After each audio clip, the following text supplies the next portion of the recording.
I'm watching your show because I'm trying to learn about YouTube. You're very good at what you do. And don't worry, this isn't the outdated and obvious tips that you already know. We're gonna be getting into the practical stuff that you could use to fix your first frame. So most of what we've covered till now is for long form videos, but this tip is specifically for shorts because your first frame in your shorts is as important as your thumbnail and intro in your long form. And what I mean by your first frame is literally what do you see at 0 seconds of your short, your TikTok or your reel, it all applies. And the key is to making sure you set up the expectation and the tension for what is about to happen. For example, I have a short form series with over 250 million views where I ask people on the street, who's more famous, creators or celebrities? Who are these two people? Is that Logan Paul and I don't know who the other one. Tom Clooney. Tom Clooney? That's my boy, he be fighting, and that's my man that be acting.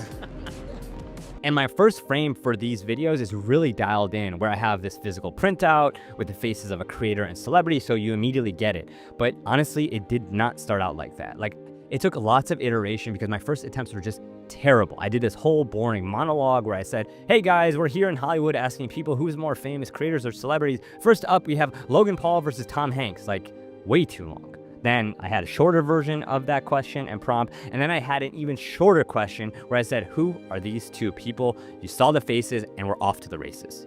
Which brings me to a bonus tip.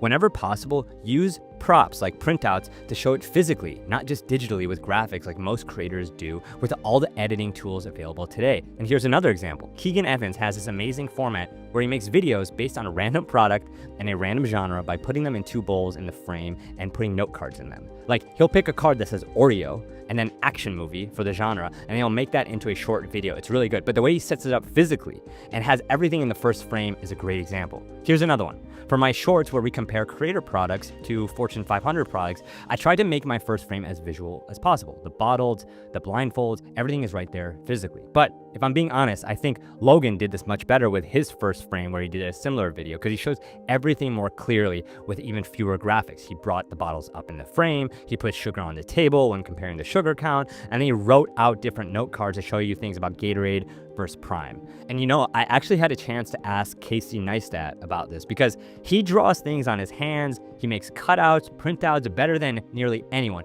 And he said this is why it helps so much with retention. I think that's infinitely more interesting than sort of an optical text that you type into Premiere. Video editing used to be a highly specialized thing. Very few people knew how to do it. 30 years ago, there was only a few video editors. And now, like, my 9-year-old teaches my wife how to edit videos. And then during our interview, he said this quote that I'll never forget. Perfection erases humanity. Yeah. When something is truly perfect, there's no sign of the human hand in it. And this applies even more to shorts because people scroll so quickly and see so many graphics. So that means if you fix your first frame to set up your story immediately and physically, even if it's imperfect, it'll help you stand out. And if you still have any doubt of how powerful a great first frame is, like, knowing this can be so powerful, it can be deceiving. Just check out this hilarious clip. No, it's actually amazing how much more credible people will seem to think you are when you're just pretending to be on a podcast. Like, you don't even have to do that much.